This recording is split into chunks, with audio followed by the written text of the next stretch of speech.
한 목소리로 같이 읽겠습니다. 또 내가 들으니 하늘로부터 다른 음성이 나서 이르되 내 백성아 거기서 나와 그의 죄에 참여하지 말고 그가 받을 재앙들을 받지 말라. 아멘. 이 말씀을 우리가 어떻게 이해를 해야 할까요? 거기서 나와 그 죄에 참여하지 마라. 다니던 직장을 그만둬야 할까요? 아니면 그리스도인들은 이 세상에서 나오려면 다 산으로 올라가야 되나요? 우리가 하나님 나라의 백성이지만 동시에 이 세상 나라의 삶을 살아가는 한국 시민입니다. 대한민국의 시민입니다. 그럼 우리가 어떻게 살아가야 하나요? 우리는 하나님의 백성이지만 또한 우리가 다니는 어떤 직장이나 우리가 있는 어떤 조직에 속해 있습니다. 나와야 합니까? 이게 어떤 말씀입니까? 이 말씀을 사실 우리가 굉장히 잘못 이해하고 있는 게 많고, 또 제가 다음 시리즈로 시작할 것이 두 나라 시민으로 사는 신앙이라고 하는 시리즈인데, 어떻게 하면 우리는 그리스도인이면서 이 세상에서도 좋은 사람으로 성실한 시민으로 살아갈 수 있는가, 그리고 그게 어떻게 믿음과 관련되는가.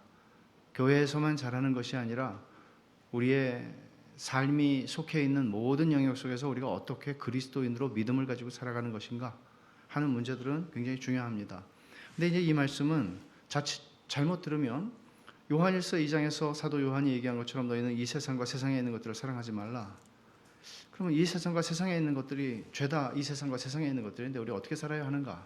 이런 문제들을 우리가 정리되지 않은, 성경이 얘기하고 있는 세상이 무엇인지를 이해할 필요가 있고, 여기서도 마찬가지예요. 18장의 맥락은 바벨론, 세상 나라와 하나님의 나라, 요한계시록이 가지고 있는 큰 주제죠. 하나님의 나라와 세상 나라. 어거스틴도 얘기했고 루터도 얘기했고 칼빈도 얘기했고 웬만한 신학자들은 다 얘기했던 거죠. 근데 두 나라를 우리가 살아가요. 근데 바벨론이 한순간에 멸망한다는 거죠. 그리고 그들의 멸망받을 그 운명에서 너희들이 나와야 한다. 지금 그런 얘기를 하는 겁니다. 근데 사실은 중요한 본질을 다루고 있는 말씀입니다. 이것은. 왜냐하면 하나님께서는 갈대아 우르에서 아브라함을 불러내셨습니다. 그리고 전부 교회라고 하는 것의 본래의 의미도 이끌어낸, 바깥으로 불러낸 사람들이 교회입니다. 그럼 우리는 어떻게 교회로서 이 세상을 살아가야 하는가? 우리가 만약에 24시간 캠프 어디 땅 사가지고 거기서 다 같이 공동생활하면서, 이단들 그렇게 하는 사람들이 있잖아요. 그러니까 이 말씀을 잘못 이해하면 그렇게 되거든요. 근데 본질적으로 우리의 인생이라고 하는 여정 이 자체가 우리가 어떻게 하나님의 나라로, 하나님의 사랑하는 아들의 나라로 흑암의 권세에서 옮겨진 것을, 그리고 옮겨졌는데 우리는 지금 이 땅에서 아직 완전히 완성되지 않은 하나님 나라 속에서 우리는 어떻게 살아가는가 하는 문제를 고민할 필요가 있고 많이 생각해야 하는 문제입니다. 그러나 이 본질상 떠나는 건 분명한 거예요. 언제 어떻게 어떤 방식으로 떠나냐, 그거는 문제인데 떠나는 건 분명해요. 우리는 이전에 살던 그 세상에서 그 세상이 추구하는 정신과 그 세상이 추구하고 살아가는 방식과 그 모든 것들을 가지고 우린 살아갈 수 없어요. 예수를 믿는데도. 그거는 안 믿는 거예요. 그래서 오늘 우리가 철로역정 1부 2장에서 얘기하는 것은, 순례자가 이제 드디어 순례길을 시작하죠. 크리스찬이 순례를 시작하죠. 멸망의 도성, 자기가 살고 있는 곳이 멸망의 도성이에요. 거기서 그는 귀를 막고, 그리고 듣지 않겠다는 거죠. 귀를 막고 달려가요. 그리고 생명 부르짖어요. 생명을 찾고 싶다고. 여기는 죽음의 도시라고. 우리가 철로역정, 존 버년의 철로역정을 텍스트로 쓰는 것은 사실이지만, 그러나 여러분이 명심하셔야 되는 것은 우리의 텍스트는 하나밖에 없어요. 성경밖에 없어요. 단지 존 버년이 이 책을 통해서 좀 우리가 더 많이 이렇게 좀 이 다리 역할을 한다고 그럴까요? 우리가 더 잘 좀 이해할 수 있도록 그런 면에서는 굉장히 유익한 책입니다. 하여튼 뒤를 돌아보지 말아라. 이게 지금 이 사람이 크리스천이 떠나면서 뒤를 돌아보지 않겠다는 거예요. 돌아보질 않아요. 정말로 암만을 향해서 멸망의 도시, 자기가 살아왔던 도시, 자기의 사랑하는 아내와 자식들이 있는 도시를 떠나요. 달려가요. 하나님이 아브라함을 부르실 때 그랬고, 여러분 누가복음에 보면은 주님이 뭐라고 하셨냐면 롯의 철을 기억해라. 왜 기억하라는 거죠? 뒤를 돌아봤잖아요. 그건 뭐예요? 우리가 떠나고 있는 떠나긴 떠나야 된다는 거 알아요. 그렇지만 그 세상 것들에 대한 미련, 이 세상에 내 마음이 붙어 있는 것들에 대한 그런 여러 가지 생각들, 그 끈, 이거를 끊어내지를 못해요. 우리 누가복음 잠깐 볼까요? 누가복음 9장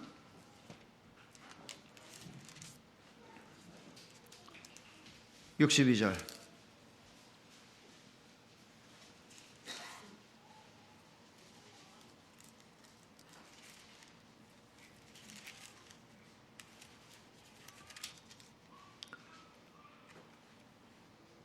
같이 한번 읽죠. 예수께서 이르시되 손에 쟁기를 잡고 뒤를 돌아보는 자는 하나님의 나라에 합당하지 아니하니라. 쟁기를 잡고 뒤를 돌아보는 건 쟁기를 잡고 집에 들어가서 뭐 하려고 그러는 게 아니잖아요. 쟁기를 잡았으면 나가려고 하는 거잖아요. 그 방향이 선명하잖아요. 지금 쟁기를 잡고 이제 쟁기를 딱 들었어요. 그러면 그 사람을 보면서 우리는 뭘 알아요? 이 사람 나가서 일하려고 그러는구나. 집에 들어가려고 하는 사람이 쟁기를 들진 않죠. 근데 주님께서는 선명하게 말씀하세요. 모호하게 말씀하시지 않고요. 이런 사람은 하나님 나라에 합당하지 않다. 그러면 이거는 예수 믿는 사람들은 집안 돌보지 말라는 얘기인가요? 하여간 모든 성경을 이단들과 사이비들은 다 왜곡을 시켜놓은 거예요. 교회 와서 살아라. 예배당에서 성경 보고 기도하고 살아라. 그런 식으로. 손에 쟁기를 잡고 뒤를 돌아본다는 건 어떤 의미예요? 왜 주님께서는 누가복음 17장에서 32절에서 롯의 철을 기억하라 그랬어요? 지금 우리가 읽은 요한계시록 18장에 있는 말씀이나 성경이 가지고 있는 이런 맥락이 아주 일관된 맥락은 뭔가 하면 이거는 우리가 애정해야 할 대상이 아니다 하는 것입니다. 사용할 수 있습니다. 애정해야 할 대상은 아니다. 나중에 우리 기독교 강요를 공부하다 보면 거기에서 가장 은혜로운, 제 생각에는 가장 보면 기독교 강요 강의를 하면 그 대목에서 은혜를 많이 받는 게 있는데 너무너무 기가 막히게 설명하는 그 고린도전서 7장에 대한 칼빈의 설명이 있습니다. 이 세상을 살아가면서 이게 내 행복의 근원이구나라고 생각하면 이렇게 망하는 거라고요. 아브라함에게도 너의 본토 친척 아비 집을 떠나라고 그러셨죠. 그러니까 진정으로 성령으로 각성된 사람은 떠나요. 그게 특징이에요. 여러분, 로마의 총독으로 가이사랴에 있던 벨릭스가 바울을 구금하여 두고 바울에게서 복음을 계속 들어요. 듣는 걸 좋아했어요. 그리고 정말 깨닫기도 했어요. 근데 결국 이 사람은 결정적으로 떠나질 않습니다. 한번 찾아볼까요? 사도행전 24장 25절입니다. 제일 비참한 사람이 바로 이런 사람입니다. 사도행전 24장 25절.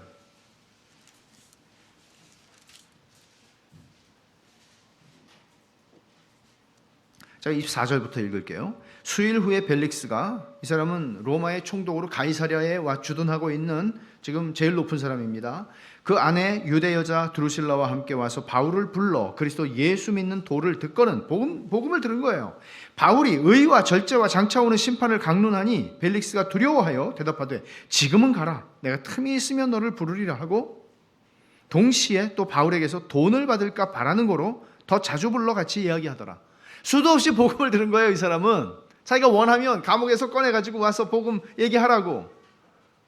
바울이 뭔가 로마 시민권자고 뭔가 있어 보이고 뭔가 이 사람이 돈이라도 써가지고 어떻게 할까 바라고 또 말씀을 들으면 두려운 마음이 생겼고, 근데 결정적으로 이 사람은 행동하지 않죠. 생각해 보십시오.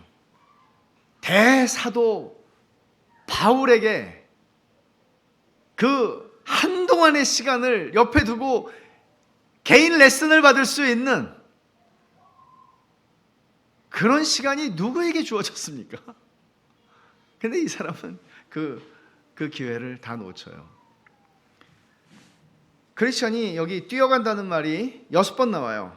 뛰어간다 6번 나와요. 걸어가지 않아요. 애매모호하게 이렇게 뭐 갈짓자로 걷지 않아요. 뛰어간다고 그랬어요. 왜 존 번연이 이런 식의 표현들을 썼을까요? 이렇게 가지 않으면 못 간다는 거죠. 그러니까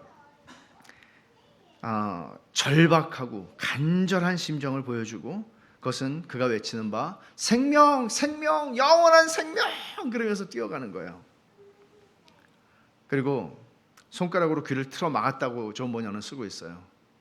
왜? 뒤에서 여보 어디 가요? 우리를 놔두고. 아빠! 또 다른 사람들은 야 이 바보야! 조롱하고 멸시하고. 요셉이 죄를 피할 때 보여준 태도 같은 단호함 생각나죠? 보디발의 아내가 그를 붙잡았을 때 그녀와 같이 있지를 않았죠. 아예 그 집에서 그만 사표 쓰고 나올 수 있는 상황이 아니잖아요. 같이 있질 않았어요. 그러다가 기회가 됐을 때는 옷을 버려두고, 위험한 일이죠. 증거물인데. 그럼에도 불구하고 그는 벗어납니다. 근데 이제 순례길을 떠나면은 다 되는 게 아니죠. 많은 사람들이 예수를 믿고 나서 뭔가가 될 거라고 생각을 하지만, 여기 보면 굉장히 중요한 두 인물이 나오는데, 한 사람은 고집쟁이라고 번역이 된 사람이고, 또 한 사람은 유순이라고 번역이 된 사람이에요. 이게 책마다 좀 달라요, 다. 근데 고집쟁이는 한마디로 말하면 목이 고든 사람이고요. 유순은 유순한 게, 여러분 오해하지 마십시오. 여기서 참 잘 가르쳐 주는 게 이거예요. 유순한 게 착한 건 아닙니다. 여기서 얘기하는 유순하다는 것은, 물론 유순이라는 이름이 있는 것도 알죠. 그렇지만 유순하다는 것은 휘둘린다는 얘기예요. 이 말을 들으면 저 말을 들으면 또 근데 이 사람은 중심이 없어요. 그러니까 굉장히 다른 성격의 두 사람이죠. 이 두 사람이 등장을 합니다. 멸망의 도시에 같이 살고 있던 사람들인데, 이 사람들은 크리스찬이 저렇게 달려가는 모습을 보면서 야 저거 누가 잡아야지, 저거 잡아야지, 내버려 둘 거야, 우리 이웃인데. 그리고는 열심히 따라가서 미쳐요. 그리고는 그를 잡아내요. 이 두 사람이 방해꾼으로 등장을 합니다. 제일 첫 번째 방해꾼은 누구겠어요? 제일 가까운 가족이에요. 예수 믿을 때. 방해꾼이라고 해서 되게 미안하지만 진짜 힘든 것이죠. 처음 한 가족에서 처음으로 예수를 믿어본 사람들은 아시는 거죠. 저 같은 사람은 그런 걸 잘 몰라요. 경험을 하질 못했어요. 머리로는 이해할 수 있겠지만은 가족들이 너 미쳤다 그러는 것이죠. 그리고 이제 방해하는 사람이 아니라, 여기에 2장에 보면 방해하는 요소가 하나가 나오는데, 이거는 절망의 늪 혹은 낙심의 늪이라고 번역된 것입니다. 먼저 고집쟁이를 보죠. 고집쟁이는 이 세상에 즐거움을 버리지 못할 뿐만 아니라 영적인 실제에 대한 관심이 없어요. 그래서 이 사람한테는 복음을 얘기하려고 그러면 아예 이건 듣질 않아요. 아주 그 영어로 스터본한 거죠. 아주 그냥 마음이 그냥 이게 아주 못된 거예요. 못된 거예요. 영적 실제에 관심이 없어요. 그러니까 이 세상 신에 의해 소경이 됐기 때문에 그래요. 영적인 실제를 못 봐요. 자기 인생 경험과 철학을 믿어요. 그게 다예요. 그래서 판단하죠. 너 병원에 가봐. 이렇게 판단을 할 수 있는. 근데 크리스찬이 이 고집쟁이를 향해서 이런 말을 합니다. 내가 느낀 것과 같은 공포와 어떤 압박감을 느꼈더라면 그렇게 경솔하게 우리를 등지지 않았을 겁니다. 만약에 내가 느끼는 그런 죄에 대한 인식과 이런 걸 그 고집쟁이가 알았더라면 그렇게 행동하지 않았을 거예요. 그걸 모르는 게 문제예요. 그러니까 불신자와 신자의 근본적인 차이는 뭔가 하면, 불신자는 죄를 인식하지 못해요.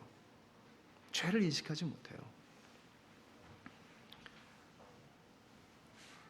오늘날 이런 상태로 신앙생활 얼마든지 그러니까 신앙생활 아니죠. 교회 생활 할 수 있어요. 교회가 세상의 향락을 가지고 신앙을 추구하는 게 가능하다는 메시지를 주고 있는 거예요. 그렇게 철저한 그리스도인이 될 필요 없어요. 누가 그렇게 해요? 그냥 일단 나오시고 한 발 집어넣으시고 이렇게 하고 한 1년 되면 또 다 집사되고 다 뭐 되고 다 돼요. 죄 자체를 성경적으로 설교하는 게 현저하게 줄어든 것이죠. 죄에 대한 설교를 하면 사람들이 힘들어해요. 뭐 주일 아침에 내가 이딴 소리 들으려고 왔어. 진짜로요. 텔레비전 틀면 주일 아침에 미국에서는 조엘 오스틴 설교가 제일 비싼 시간에 다 나온다고요. 조엘 오스틴 죄에 대해 얘기하나요? 안 하죠. 기분 좋아지죠. 기분 나쁠 때 그 설교 들으면 기분 좋아져요. Feel good 메시지라고 그래요. 그걸. Feel good 메시지. 그런 설교를 듣고 예배당에 왔는데 죄에 대한 설교를 들으니까 기분 잡치는 거죠. 나 하고 싶지가 않은 거죠. 결국은 시장 중심적인 흐름으로 가버리는 거예요, 교회가. 그렇게 되다 보니까 교회가 시장인지 시장이 교회인지 알 수가 없어요. 그러니까 크리스천이 자기 수준에서 인식하고 말하는 것만큼 말하는 사람들이 별로 없습니다. 오늘날 교회에서 없어요. 여러분 얼마나 황당한 일들이 오늘날의 교회 안에서 일어나는지 아십니까? 제가 언젠가 말씀드렸는지 모르겠는데 보스턴에 있는 어떤 교회에서 한인교회인데 거기서 어떤 분이 저한테 이메일로 상담을 했는데 소그룹, 코이노니아 같은 거예요. 소그룹을 하는데 그 중들이 쓴 책들을 가지고 와서 읽고 너무 좋았다고 막 돌려보자 그런대요. 교회에서 이런 일들이 일어나요. 이런 일들이 일어나요.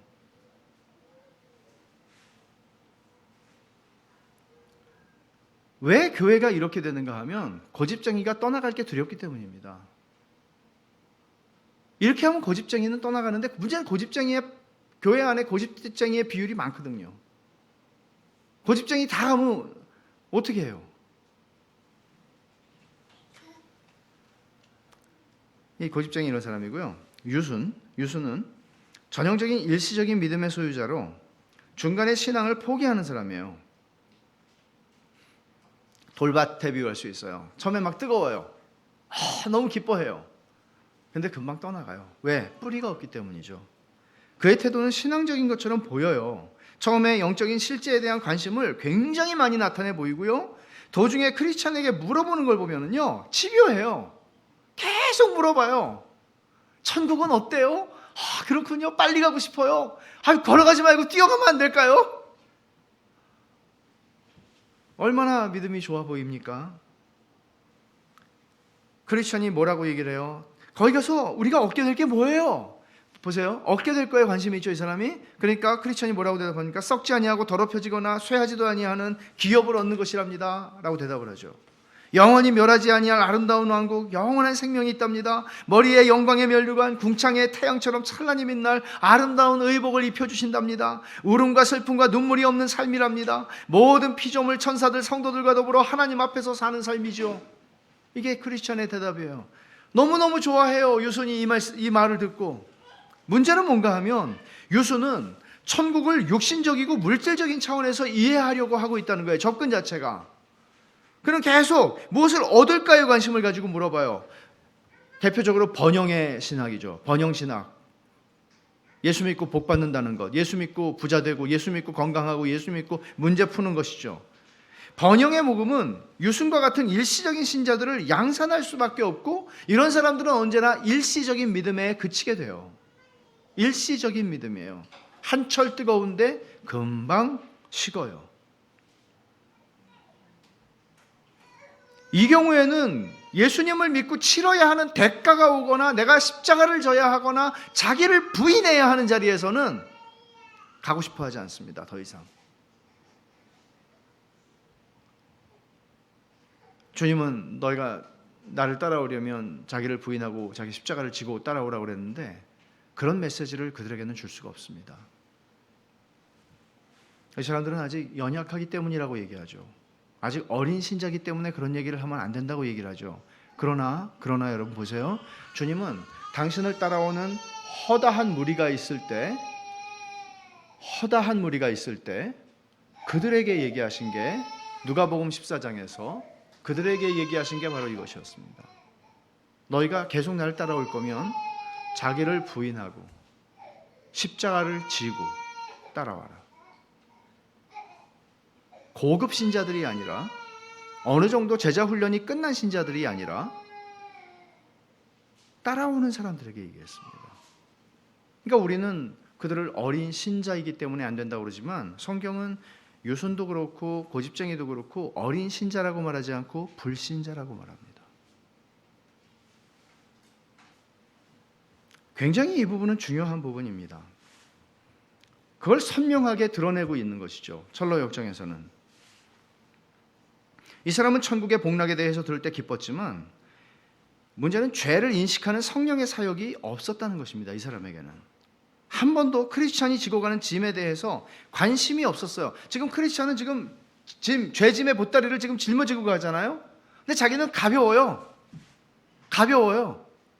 근데 웬만하면 사람이 근데 그 짐이 왜 이렇게 그거 좀 풀어놓으면 안 돼요? 그 무슨 짐을 그렇게 지고 가세요? 물어볼 듯한테 거기 관심이 없어요. 죄에 관심이 없어요. 이건 굉장히 자연스러운 거잖아요. 옆에 사람이 짐을 지고 가면 근데 왜 이렇게 무거워 보이고 힘든데 그거 무슨 짐이에요? 물어볼 듯한테 관심이 없어요. 상상과 느낌에 의해서 열심을 내는 것이고 기적을 보고 흥분하는 광야의 백성들하고 조금도 다르지 않아요. 잘못된 영적인 감정과 태도를 분별해야 돼요. 우리는 이것이 다른 것이 아니라 내가 다른 사람을 판단해야지 하는 게 아니라 내 신앙은 뭐지? 나는 왜 예수를 믿고 있지? 나는 왜 이 길에 서 있지? 우리 자신에게 물어봐야 되는 것이죠. 이 사람들의 특징은 뭔가 하면 성경을 사랑하지 않아요. 성경을 통해서 말씀하시는 하나님의 음성에 관심이 없어요. 사람을 통해서 전해지는 말에 관심이 많아요. 그러니까 분별력을 상실하는 거죠. 성경에 대한 분별력이 상실되니까 성경을 읽지 않아요. 근데 목사님이 하는 말이라면 무조건 아멘을 해요. 그러다가 이상한 데로 간다니까요. 그러다가 이상한 데로 가요. 지금 한국교회 이상한 교회 천지예요.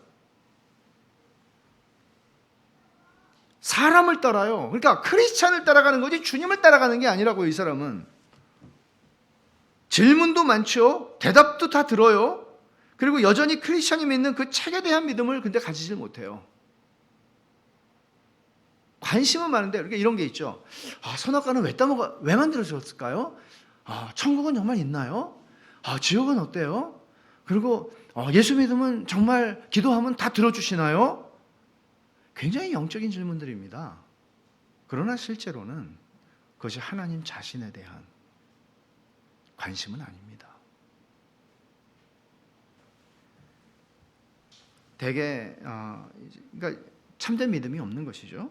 되게 유순과 같은 사람들은 오늘날 교회에서 좋은 믿음을 가진 사람으로 잘못하면 인정되기 쉽고 또 열심도 굉장하죠. 뜨겁죠. 빨리 갑시다 그러잖아요. 근데 교회가 참된 복음의 진리를 가르치지 않고 교회를 운영하기 위한 전략에 관심을 쏟게 되면 유순과 같은 사람들은 굉장히 많아지게 됩니다.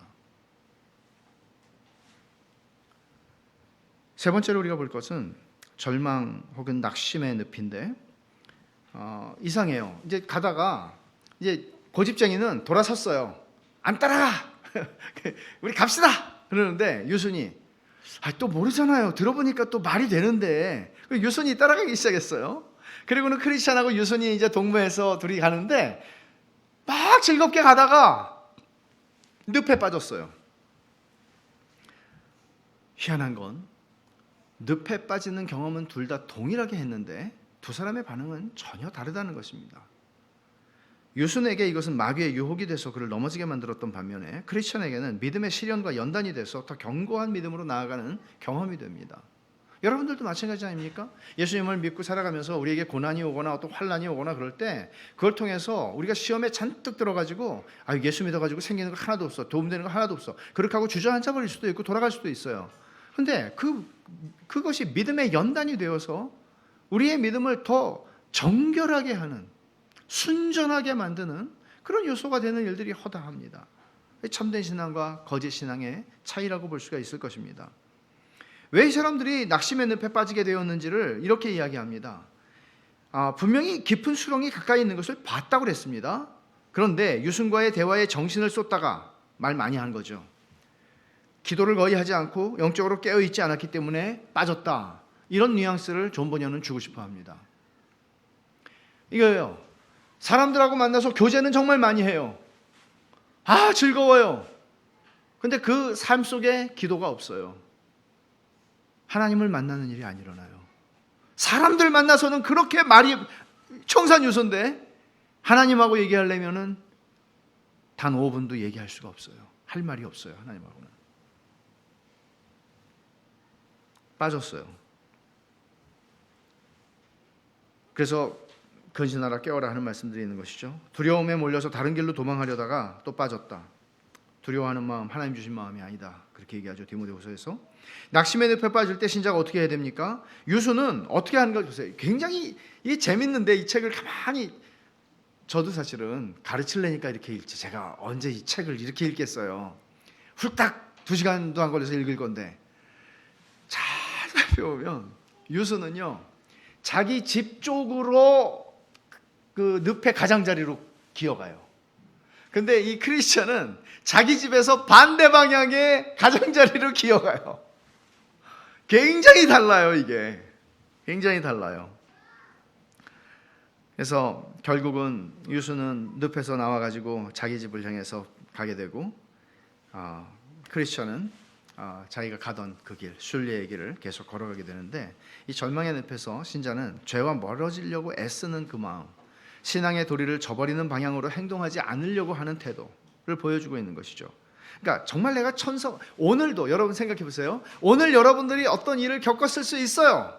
근데 내가 이 겪은 일 혹은 여러분의 인생에서 겪은 일이 있어요. 근데 그 겪은 일 속에서 그 낙심의 늪, 절망의 늪에서 빠졌을 때 그때 내가 그 시간에도 내가 천성을 향하고 있나? 오늘도 여러분은 천성을 향하고 있었나? 이런 질문을 하는 것입니다. 아니면 이스라엘 백성들처럼 애굽으로 가자, 애굽으로 가자, 애굽이 답이다 이러고 있지 않나 하는 것입니다. 그때 꿈결에 크리스천이 도움이라고 하는 남자를 만납니다. 미스터 헬프예요. 도움이라고 하는 남자를 만나는데 하나님께서 시험을 당할 때 피할 길을 주신다 하는 것이죠. 이게 때때로 이 피할 길은 돕는 사역자가 될 수 있습니다. 말씀의 사역자죠. 히브리서 13장을 한번 봅시다. 히브리서 13장 7절입니다.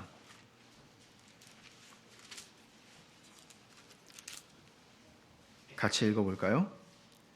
하나님의 말씀을 너희에게 일러주고 너희를 인도하던 자들을 생각하며 그들의 행실의 결말을 주의하여 보고 그들의 믿음을 본받으라. 그러니까 말씀의 사역자들을 성경에서 이렇게 말해요. 하나님의 말씀을 너희에게 일러주고 너희를 인도하던 자들이라고 얘기해요. 헬프가 하는 일입니다. 뭘로 도와줘요? 말씀으로 도와주는 거죠. 그래서 존 번연에게는 존 기포드라고 하는 그 목사님이 그런 면에서 좋은 도움을 주었던 것이죠. 절망의 늪이 상징하는 것은 어떤 것인가 하면 도움이 설명하는 거예요. 이 도움이라고 하는 분이 설명하는 건데 이제 크리스찬이 물어요. 아니 순례길을 막 시작한 사람이 이렇게 빠지게 이런 길에 늪이 있으면 어떡하냐고 좀 공사를 해가지고 좀 막아놓든가 해야지 이게 뭐냐고 얘기를 하니까 이 깊은 수렁은 고칠 수가 없는 것입니다. 죄가 있다고 판결받은 자들로부터 나오는 온갖 더러운 찌꺼기와 허물들이 끊임없이 이곳으로 흘러들어와 마침내 절망의 늪이라 불리게 되었답니다. 죄인들이 자신의 잃어버린 영혼에 대해 깨닫게 되었을 때 그 영혼 속에 일어났던 온갖 두려움, 의심, 절망들이 다 여기로 흘러들어와 고여있기 때문에 이 장소는 늘 좋지 못한 수렁으로 남아있는 것입니다. 뭐예요? 야고보서 1장 14절에서 한 말씀 기억하세요? 조금 한 장 더 넘기면 야고보서 나오니까 히브리 13장에서 1장 14절 한번 보세요. 제가 읽습니다. 오직 각 사람이 시험을 받는 것은 자기 욕심에 끌려 미혹되음이. 그러니까 우리가 순례길을 시작했어요. 순례길을 시작했는데 죄가 싹 뿌리째 뽑혀진 채로 순례길을 신앙의 길을 여정을 시작하는 게 아니에요. 우리가 걸어가면서 수없이 많이 독을 뿜어내고 수없이 많이 악을 행하고 수없이 많이 우리 속에서 더러운 것들이 나와요. 한편으로는 그게 교회가 될 수 있다는 사실을 아세요? 무서워요. 무서워요. 메울 수가 없어요. 인간의 죄악이 넘치기 때문에. 물론 마지막에 천성에서는 다르지만 이 세상에 사는 동안에 하나님의 지시로 수렁 한가운데 놓여진 튼튼한 디딤돌이 있어요. 하나님의 약속의 말씀들을 상징하는 겁니다. 죄악 때문에 잘 보이지 않아서 빠지곤 한답니다. 죄를 지면 하나님 말씀이 흐려져요. 있는데 죄를 지면 안 보여요. 그런 얘기를 하는 것이죠.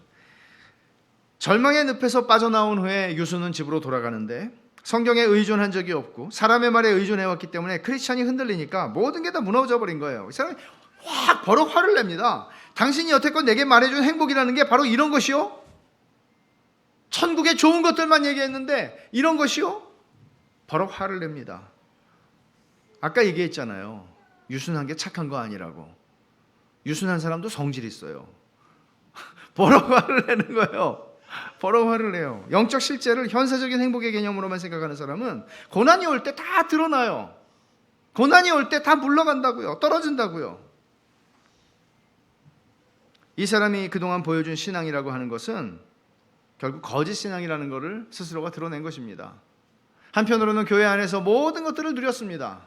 그러나 그는 결국은 떠나갑니다. 잘못된 출발을 했기 때문에 포기하게 된 사람들은 더 강팍해져서 다시 돌아오기가 쉽지 않습니다. 왜냐하면 자기가 교회 안다는 거예요. 기독교 안다는 거예요. 자기 믿어봐서 아는데, 그렇게 얘기하는 사람들 여러분 만나보셨어요? 내가 믿어봐서 아는데, 그리고 신학교 출신으로 예수 안 믿는 사람들, 교회 안 다니는 사람들이 더 무서워요. 내가 신학 다 공부해 봤는데, 그런 무서운 거예요. 더 강팍해져요. 그리고 굉장히 담대하게 비난해요. 착각하는 것이죠. 자기 신앙을 가진 적이 없는데 가졌었다고 착각하는 것이죠. 기독교의 도리를 모르는데 알고 있다고 착각하는 것이죠. 그래서 크리스천의 신앙은 이 사람들하고 비교한다면, 크리스천이라는 이름도 2장에서 드디어 등장하죠. 이 사람의 이름이 크리스천이다. 고집장이와 대화를 시작할 때 이 사람이 크리스천이다 라고 소개합니다.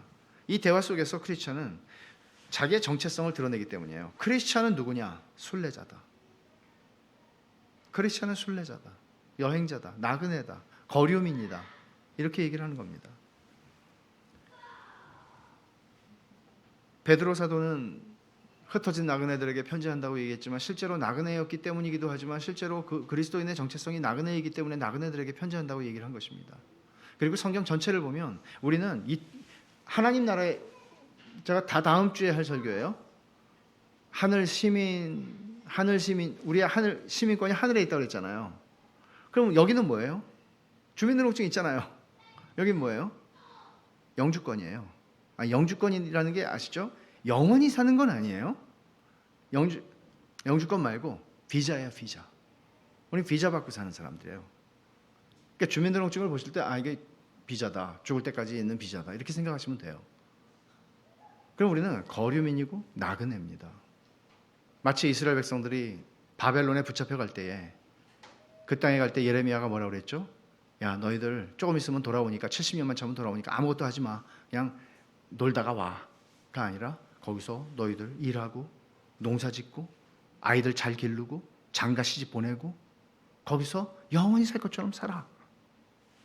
근데 거류민이야, 거류민. 중요한 얘기예요. 여기에 우리의 모든 것이 있고 우리의 영구한 도성이 있다고 생각하지 않는 겁니다. 우리는 나그네입니다. 그게 잘 생각이 안 나시거든 화장실 앞에다가 붙여놓으시거나 눈높이에 맞춰서 냉장고에다 붙여놓으시거나 베개에서 바로 올려다보면 보이는 천장에다가 붙여놓으시거나 너는 나그네다. 기억하고 사십시오. 이게 믿음의 싸움입니다. 이게 믿음의 싸움입니다. 크리스천은 자기 죄인됨의 인식, 영원한 기업을 인생 목표로 삼고 세상 즐거움을 포기하고 약속을 믿고 나아갑니다. 이거예요. 고집장이가 그러거든요. 아니 이 좋은 행복을 다 포기하고 가라고? 너 미쳤어? 그러거든요. 크리스천이 자신을 가리켜 쟁기를 든 사람이라고 표현하거든요. 이건 단호한 자기의 믿음의 의지를 드러내는 것이죠. 나 쟁기를 든 사람입니다. 하나님 나라의 백성입니다. 이 세상에서는 비록 내가 나그네지만 하나님 나라에는 나는 영구한 시민입니다. 크리스천은 고집쟁이 온순과의 대화에서 내내 이 사람이 놓치지 않는 말이 있어요. 말끝마다 얘기를 해요. 크리스천이 그 책 뭐예요? 성경이죠. 성경의 권위로 성경에 의존해서 말을 해요. 그 책에 이렇게 써 있답니다. 그 책은 예수 그리스도의 피로 인친 것입니다. 진실하신 하나님의 말씀입니다.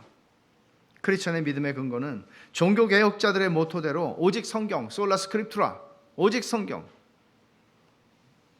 그에게서는 자기의 사변, 자기의 달변, 자기의 추측, 자기의 어떤 것들에서 나오는 이야기들로 자기의 대화를 채우지 않습니다.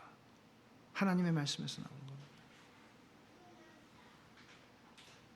그리고 참된 구원 얻는 믿음은 성경과 이렇게 연결되어 견고하게 믿음은 성장하는 겁니다.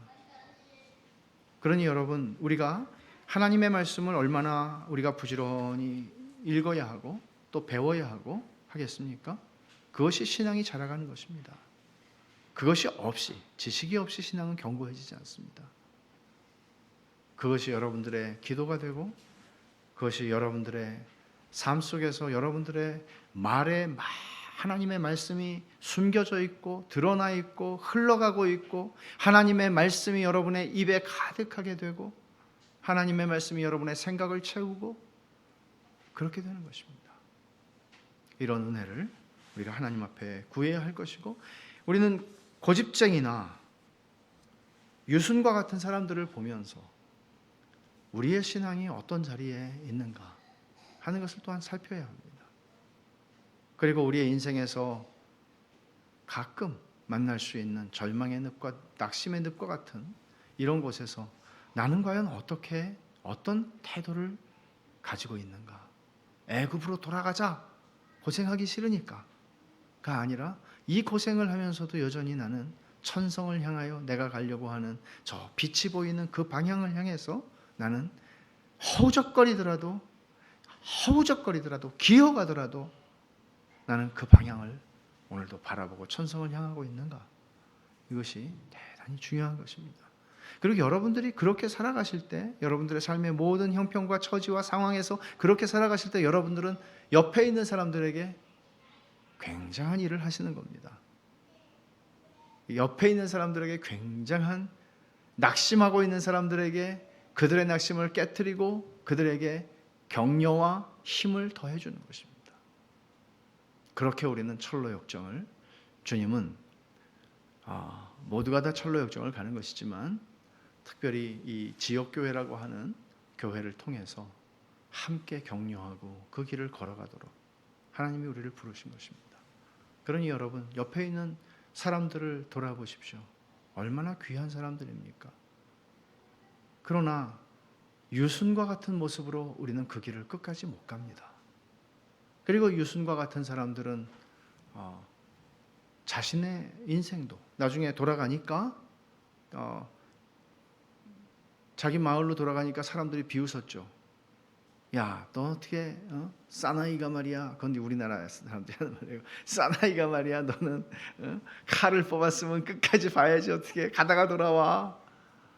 근데 이 사람이 처음에는 유구무원이라 말을 못하다가 조금 시간이 지나면서 담대하게 이제는 그리스도를 대적하는 사람이 됩니다.